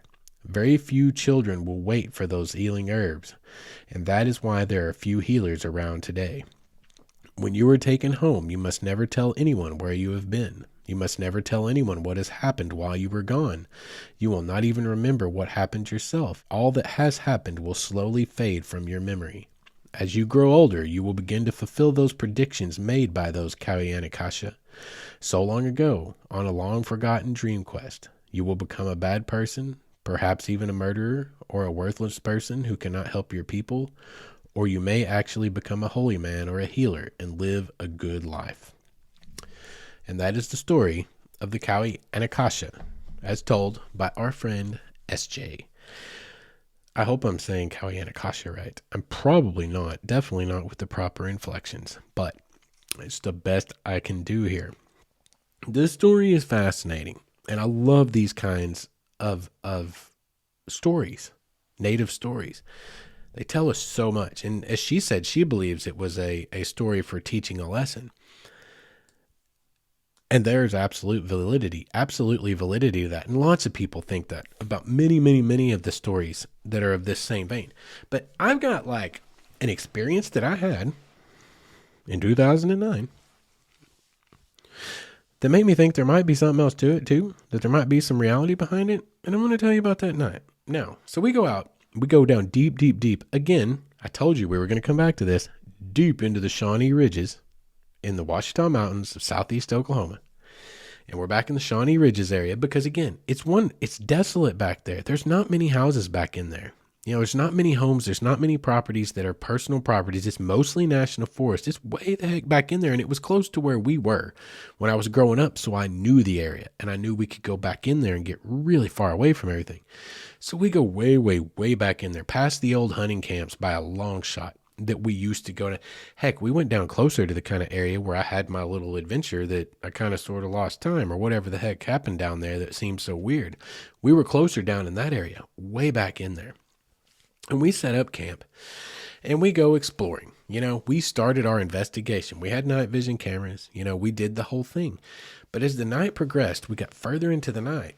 Our camera operator, one of our 2 camera operators, Keith, was running the infrared, the night vision camera.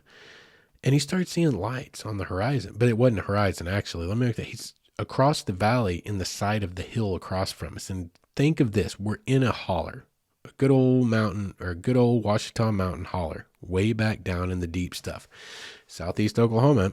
Why were we looking for the little people there? Because Southeast Oklahoma is Choctaw territory. It's the Choctaw Nation of Oklahoma.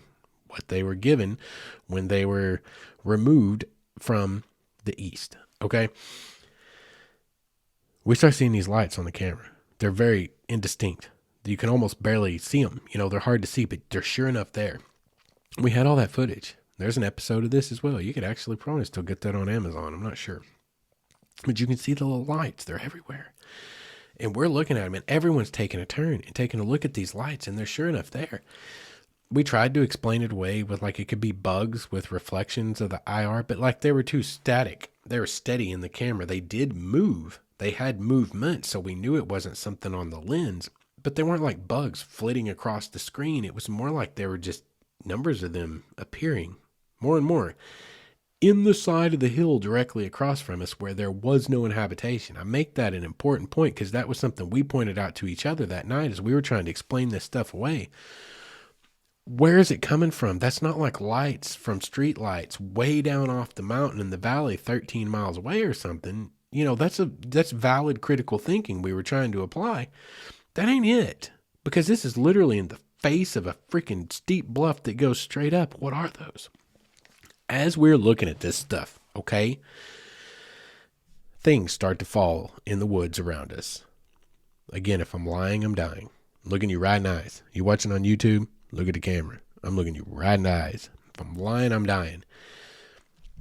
This stuff started falling all around us. It sounded small at first. And we started trying to find it. We started trying to look. And we started trying to check each other. There was a good group of us down there that night. I think there was 7 or 8 of us at least running this episode. And we were like, yo, who's doing that? Quit screwing around. The first thought we had was who's freaking messing with us of our own team, right? Because there wasn't anyone else out there with us. Promise you that. No one could even got to us, part of where we were. Who did it? Who's doing it? That was our first thoughts. And we started looking around. So we actually we ended up to the point that we made a deal. It was like, get over here. Everyone get in a circle. Set up the camera, got all our headlamps on. Everyone got in a circle with our hands forward in the circle in front of us with our headlamps shining on our hands on camera. So everyone, including the camera, could see that everyone present hands were accounted for and not moving. And the stuff continued to fall. And then we started thinking, okay, maybe it's just maybe there's a breeze that we can't quite hear up in the top of these loblolly pines. Maybe it's just some pine cones starting to drop. Maybe it's that. And we start looking around in the woods and trying to find anything that's dropping. And we literally start finding tiny stones, like that big around, like size of big marbles or a little bit bigger, on top of the detritus on the florist floor. Which down in this area, because we dug through it to try to find the actual earth below it, was over a foot deep. It was like closer to 18 inches deep before we hit actual ground and dirt. These rocks had no reason, plausibly, for being on top. But then we're like, still, they could have rolled down from somewhere. It could have happened. Until we're standing there talking and we're trying to decide and we're looking at these lights still. The lights are still happening in the camera and the stuff's still falling around us. And we're back into a circle again and we're talking and trying to assess what to do from here. And then a rock thuds right next to someone's foot just outside the circle and rolls right into the middle of the circle. And when I say circle, it's not like we'd drawn some kind of like sigil or something. I mean, like we were making a circle like a football huddle. That was spread out a little bit more because, personal space, bubbles and stuff. But we were talking in that manner and trying to decide what to do next. And you hear that thud just outside of the circle and that thing skips and then rolls right into the center of the circle where everyone could see it. Everyone there saw it still moving at some point as it came to rest. We were like, yo, that is actually a rock. Picked it up and then looked it over. It was a freaking legit rock. You heard? A rock came out of the freaking air from somewhere in the woods, and we were the only people out there in the woods. So we decided it was time to go back to camp immediately. I'm actually getting a little bit freaked out just remembering it because it's getting real for me again as I'm retelling the story. It's been so long since I've told it this in depth. Well, we go back up to camp. We have to wrap up the episode, right? So we get the cameras out. We start talking about what the experiences were. We started talking, I don't remember that part. Like I'd have to go back and watch the episode. I'm sure I've got it somewhere. But we started talking about wrapping it up, telling the story, what we're experiencing, how can we explain it, what we could possibly do to further investigate it. And so we get the story wrapped up, but there was like this growing sense of unease. There was this growing sense At least within me at the time. I didn't know it was with everyone else too, but just within me, there was this growing sense of like, we gotta get out of here. This isn't right. Something here is not right. And we were sitting there, we had the fire, and I mean, we had that fire blazing. We needed all the light we could, and no one would go to bed. It was funny. No one would say anything, but no one would go to bed. Everyone just kept sitting there, stoking the fire up more. It gets on 12 o'clock, 1 o'clock, 1:30, 2 o'clock. We're still sitting there stoking the fire. Everyone's just sitting around kind of talking, getting real quiet. And finally, and I don't remember who said it, finally someone said, yo, things are not right here. We have to leave. And then everyone was like, yes, thank you, God, for saying that. I didn't want to say. Everyone immediately stood up and we packed up. We put that campfire out with anything wet we could find, every gallon of water we had with us. And we packed the hell up and we left that night as fast as we could, and nobody would get out of sight of each other. We actually worked in pairs. Again, the headlamps, the spotlights, it was freaking crazy. And we packed the hell up in the middle of the night and drove like 2 hours back home to our homes, wherever they happened to be. We were all spread out back then, in the middle of the night, because something was direly wrong where we were. And I do not know how to describe it any other way, except it literally felt like I was in fear of my life. I literally felt like I might actually be in danger. And what makes it creepier is, even though creepy things had happened that night, creepy things had happened other nights with us too. But what happened that night was different in the way that everyone had the same gut-wrenching sense of sickness. Like, this feels so wrong. We got the hell out of there. We had actual activity happening. We got actual things on camera, and we actually freaking had a rock come bouncing into camp when we were down there looking for these little spirit people that supposedly have rocks and throw rocks and bang sticks together. Wait, that's the Bapoli. 2 different groups, Bapoli and the Kawianakasha. But we're down there looking for these spirit people, these little people. And we got something. We got the side effects, not the side effects, but the direct effects of what we were looking for, though we didn't see anything. Something was down there and something messed with us. And if I told you, if I'm lying, I am dying. It is a true freaking story. And again, I have like 7 witnesses that would sit on a freaking stand and testify to that, because we all lived it. We all, to this day, every once in a while it gets mentioned, you know? It was a really, really creepy night. And I don't necessarily blame it on the Kawianakasha or the Bopoli or anything like that, because this felt different. This was bad and this was scary. This was like a sense of dread. Hey, what's up, guys? Sorry to interrupt your episode. Justin here. Hey, a couple of things came to light after I got this whole episode recorded, uploaded, the whole 9, that I had forgotten to put into the story you just heard, which was the Choctaw Little People episode. And they warrant, in my opinion, they were weird enough, and they were absolutely a part of that night. They warrant me taking the time here. Like, look at me, y'all. I just came in from work and a Mad Max situation at the grocery store. Like, it has been a holy hell of a day. But we're less than 24 hours from the drop of this episode, and I think these are important enough to add in. I don't want this story to go out there without the fullness of the context that it has. And as a matter of fact, the way these things came to my attention, that I had forgot about them, some of them I literally completely forgot about until reminded, is a weird story in its own right, and I will tell you that at the end. Anyway, after I uploaded these episodes the other night, my boy, Jorbo, camera operator, original PVG, Possum Valley Gangsta, one of the originals, sends me a message. This is his message on Instagram. Yo, you forgot about the Pepsi can. Okay, y'all, the Pepsi can.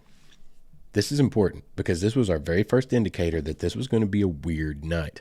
Okay, we got there in the afternoon, plenty of broad daylight. We always went to scout. Remember, I've mentioned this.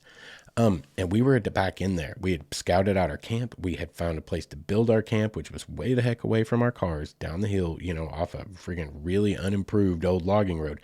And then we were scouting. We were literally trekking through the woods, up and down the side of the hills on no established trails or roads whatsoever, and come across a Pepsi can laying on top of the detritus, which I told you earlier was between 12 and 18 inches deep. And that's exactly why we even dug down to see how deep it was. And I'd forgot about that fact. That's why we wanted to see, because this Pepsi can was in the freaking middle of freaking nowhere. And I can't even begin to tell you how freaking in the middle of freaking nowhere it was. Okay. Not only were we, as far as we could go in a car, so far back in the middle of nowhere, now we're way off down a hill, a mountainside, a ravine where there's not even trails to walk on. We're just randomly in the middle of the woods, in the middle of the Shawnee Ridges, in the middle of nowhere. And there's a Pepsi can on top, laying literally flat on top of 18 inches of detritus. Like it had and you might think, well, Justin, somebody came through on their four-wheeler or what the heck ever, and they threw it out. Y'all, that would be logical and rational and an easy way to explain this away, save for one fact. This Pepsi can was in pristine condition on top of the forest floor mat in 2009, but it was a beaver tail pop top Pepsi can. Y'all, I didn't do the research. I didn't look it up. But the last time beaver tail tops on soda cans were produced had to have been at the very, very most recent, maybe the early 1990s. It even had the old Pepsi logo. My guess, beaver tails were super big in the 70s, probably into the 80s. And that's my guess as to the age of that. But even at that, the very best it could be would be the 1990s, because that's when I was old enough to remember soda cans, and I don't ever remember a beaver tail soda can in my entire life. Y'all, I was 10 years old in 1990. I never ever remember seeing them, so I'm thinking early 80s, if not earlier. That Pepsi can was at least, was that 20 to 30 years old at the very minimum, on top of decades of forest floor detritus that it should have been buried under in pristine condition, and it wasn't even really faded.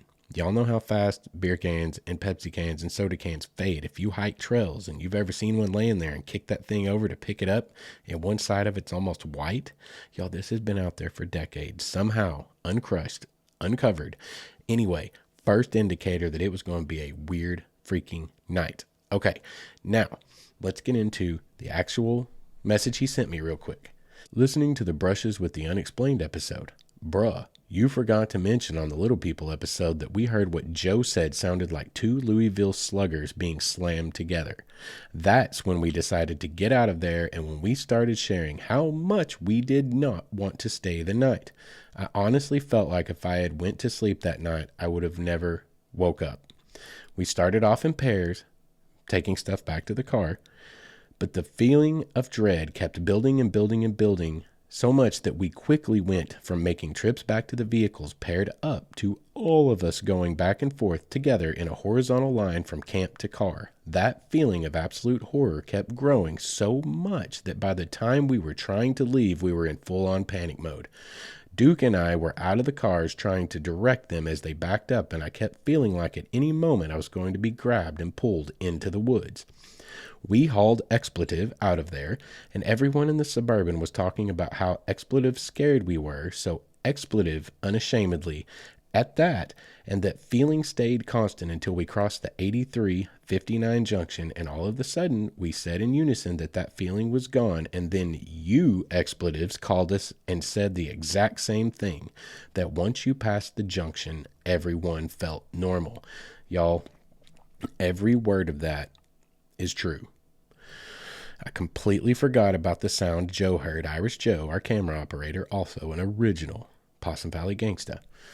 And he had, I think, I'm almost positive, and Jordan didn't say, but I as I remember it now, I'm almost positive he had wandered down the hill of, 40 or 50 yards to urinate. And then he heard that, and I think we all heard a cracking sound. As I recall, I feel like it was a very faint sound that we were all kind of like, what?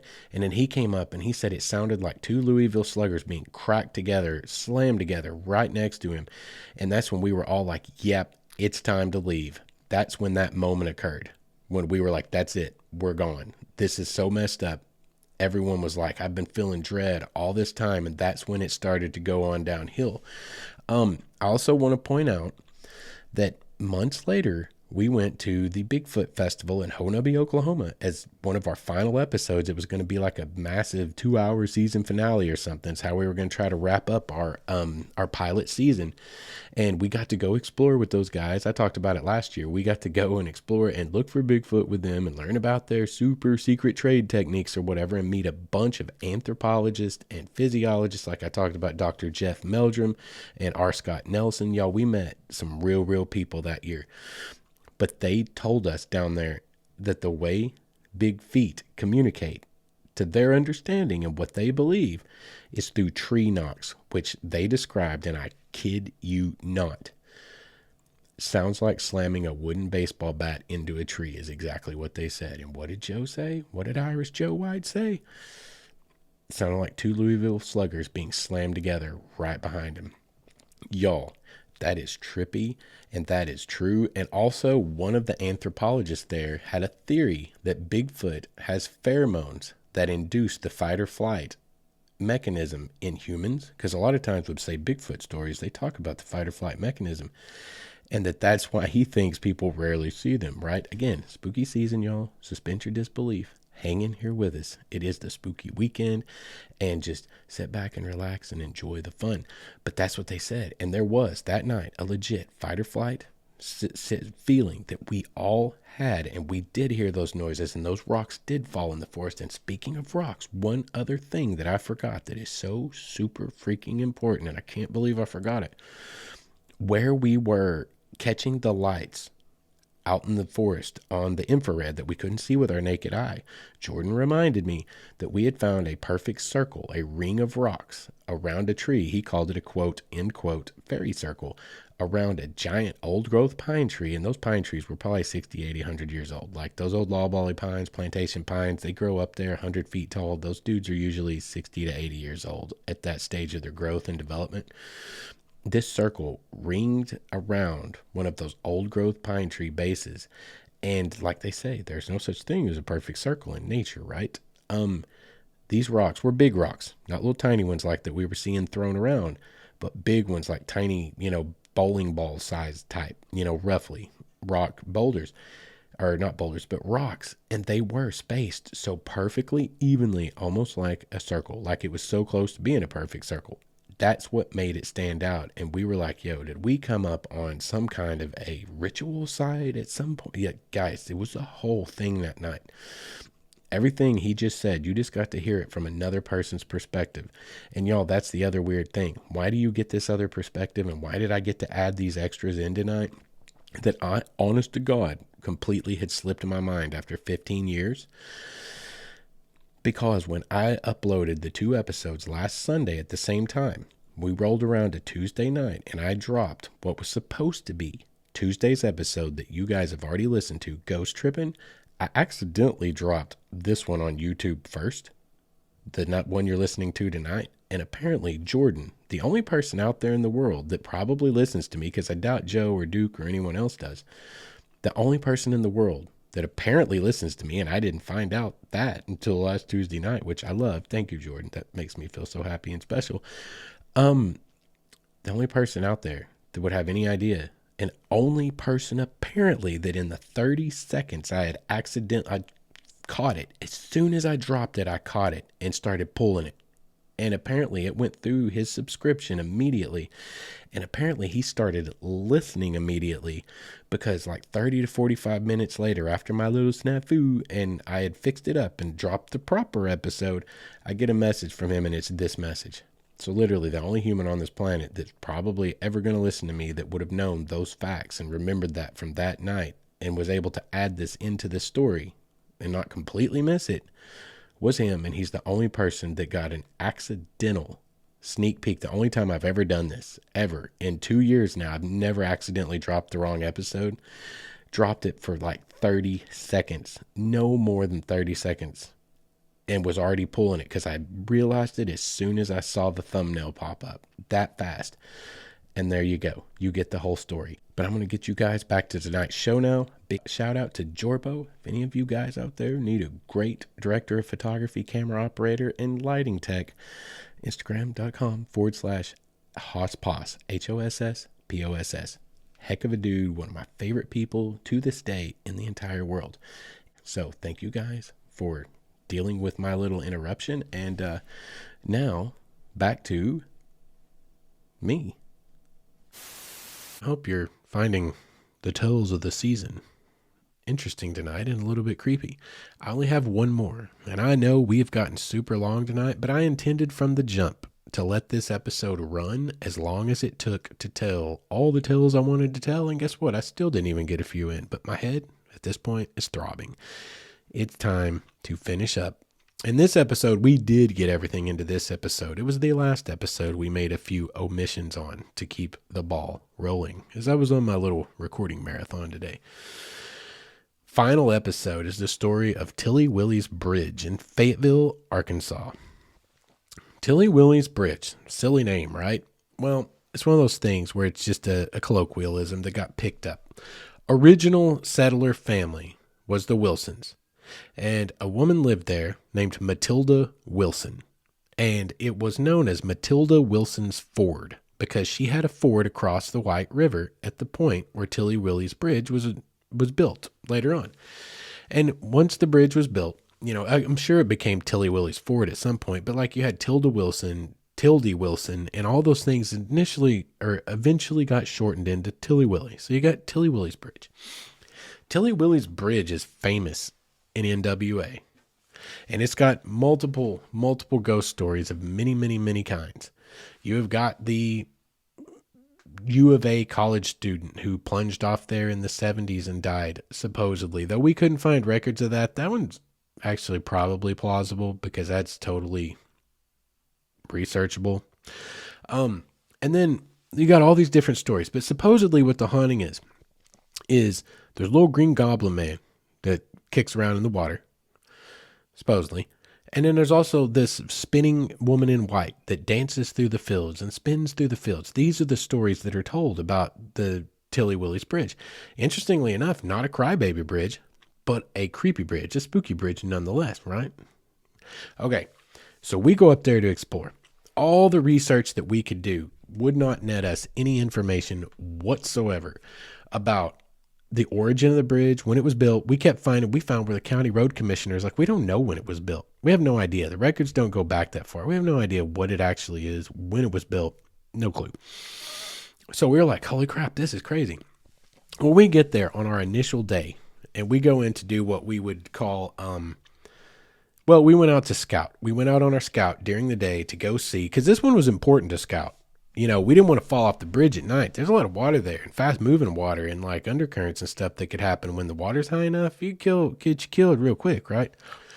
So we go out there and we're scouting, and we're, filming our scout trip. We would film certain parts. We would film lead ups. We would talk about what the stories are, why we're here, what we're doing before we'd actually do the episode on the show, right? Do the actual filming for the investigation rather. So we're standing there, and we've walked all over the bridge. We've taken our pictures and our promo pictures and our pictures for the website and all the things we've done. And we're talking about it on camera. We've walked off to the pullout where we can actually have the bridge behind us for a backdrop and where we can safely park for people to drive across the bridge. Because it is a narrow bridge, y'all. It doesn't even look like a bridge, right? Well, it's because it wasn't a bridge. But it's super narrow. And the road was an old dirt road. Really, you had to get out of the way. You had to get the hell out of the way. So we had this pull off back on this side of the bridge, and we're standing there, and I'm talking to the camera, and we're telling the story and saying, and we were actually talking about how, there's no way. I mean, how does no one know when this was built? And as I'm looking back towards the bridge, I realized I could see a square in the side of the bridge that looked a whole lot like a maker's mark, like a stamp in concrete of a maker's mark. And I said, yo, do you think that's where the maker's mark is?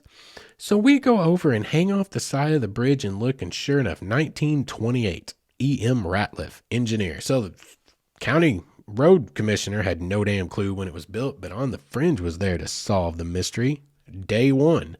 It was beyond me with all the discussion that was on the online forums and stuff. And in '09, granted, they weren't, extremely extensive forums, but they was there nonetheless. That no one had ever, that had been out there ever noticed literally a stamp in the side of a concrete bridge from a distance that looked like somewhere a maker's mark would be. But sure enough, we found the maker's mark. E.M. Ratliff, engineer, 1928. Solved that mystery. Also solved the mystery through doing that because a historian contacted us after we released all that information saying that we solved the mystery of the bridge, that it was actually a dam built as a series of 5 dams in the 1920s and 30s to distribute water to the city of Fayetteville. As of 2009, no one knew that that bridge was a part of that. It was literally had ubiquitous origins. No one had any idea. Not ubiquitous. Jesus, I'm just throwing words out of my brain now. It's just been a long recording night, guys. Bear with me. Anyway, so we go to record that night. We go to film. We go to do our ghost hunting, right? So to speak. Go do our ghost hunting.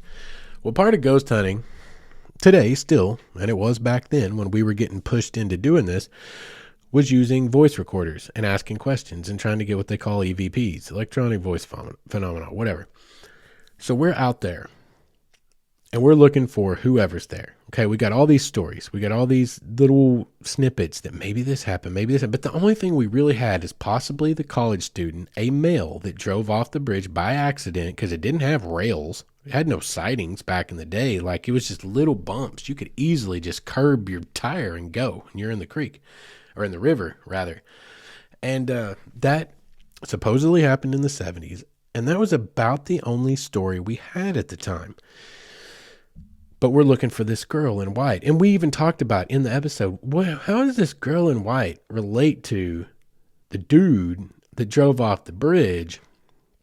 Who is she? What does she have to do with anything? Well, we're out there recording, okay? We never did catch a girl spinning in the pastures and like white or whatever around the bridge. But I'm going to tell you something. We did catch something. I was on that bridge with our camera operator. I had the tape recorder in my hand and we're out there asking the questions. I feel so stupid telling you guys this. Because I know a lot of y'all do think this stuff's woo-woo. But hey, again, we were chasing a dream and this is what we were asked to do.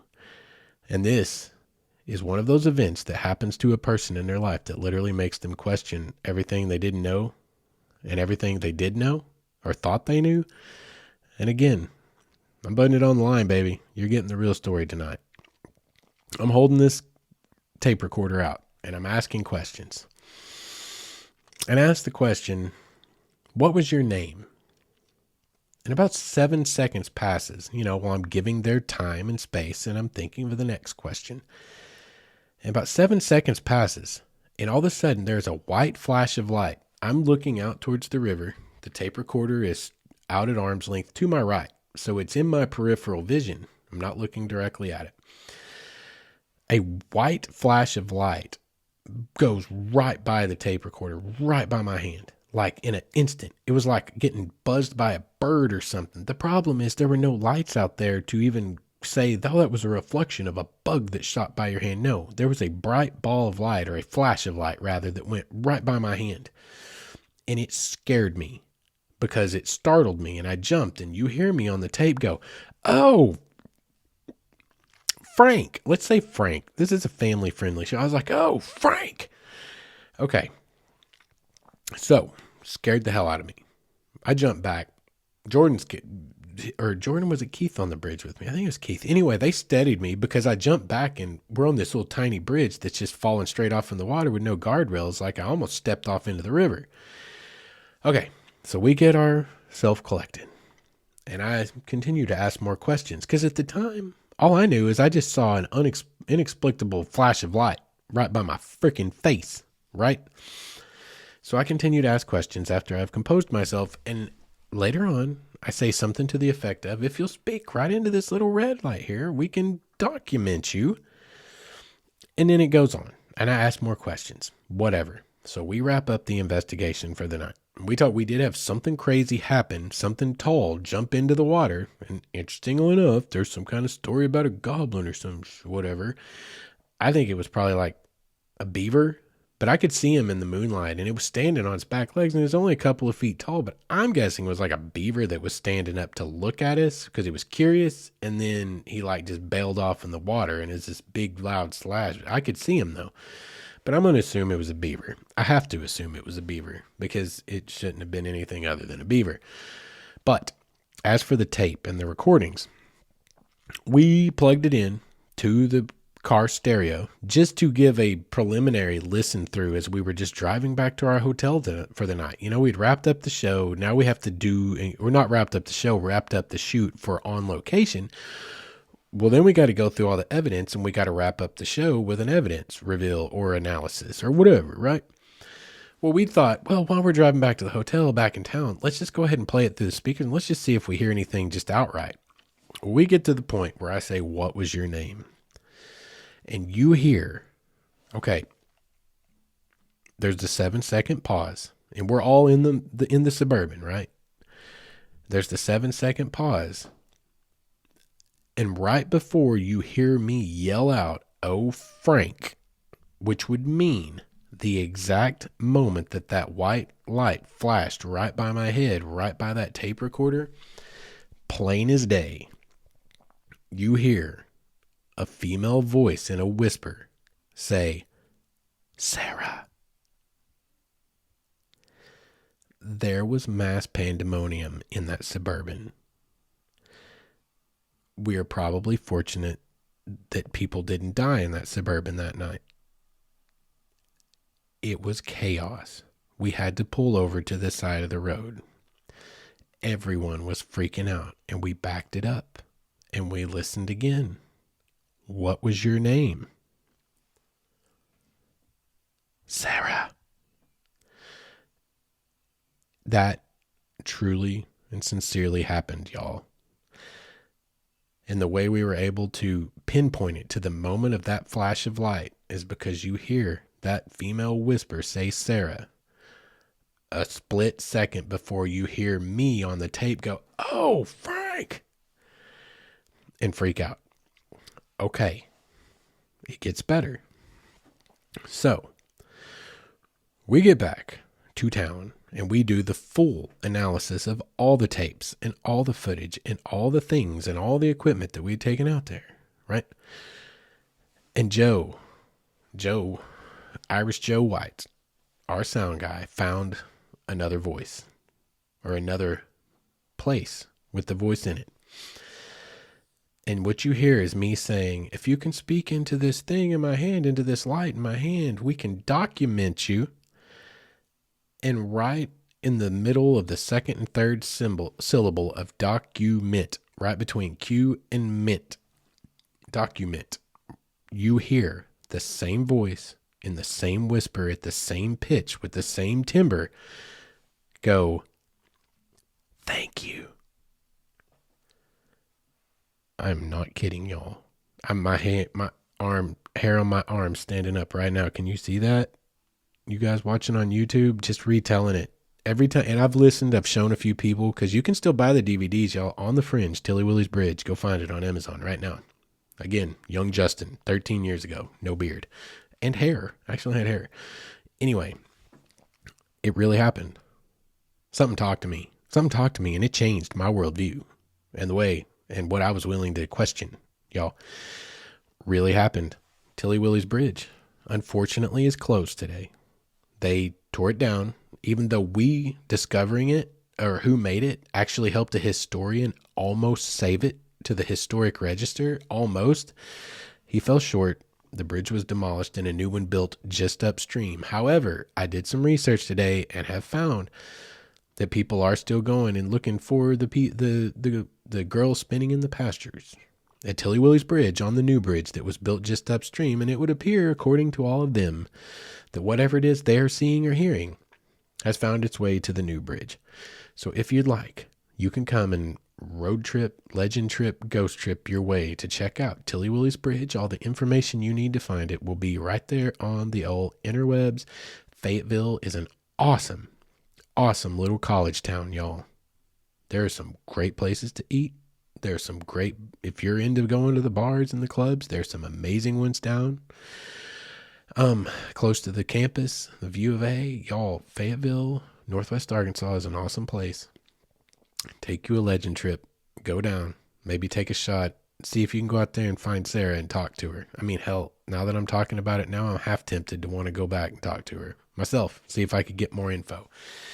And if there is a chilling conclusion to this tale that really, really freaked me out no more than 2 hours ago, or 3 probably now, but as I was researching this data, at the time that we got the EVP that said my name is Sarah, or said Sarah was its name, we had no information that we could find on the internet in 2009 that had any indication of anyone but a young male college student dying going off of that bridge in his car in the 70s. Okay.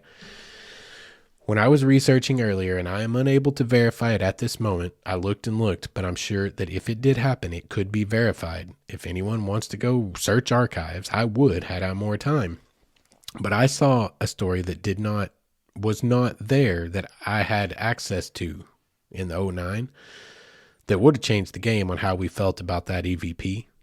But apparently, long time ago, there may have been a young mother go off of that bridge with her children and perish in the waters of the White River. And if that's true, that might explain why the guy we were looking for had a girl's voice and was named Sarah.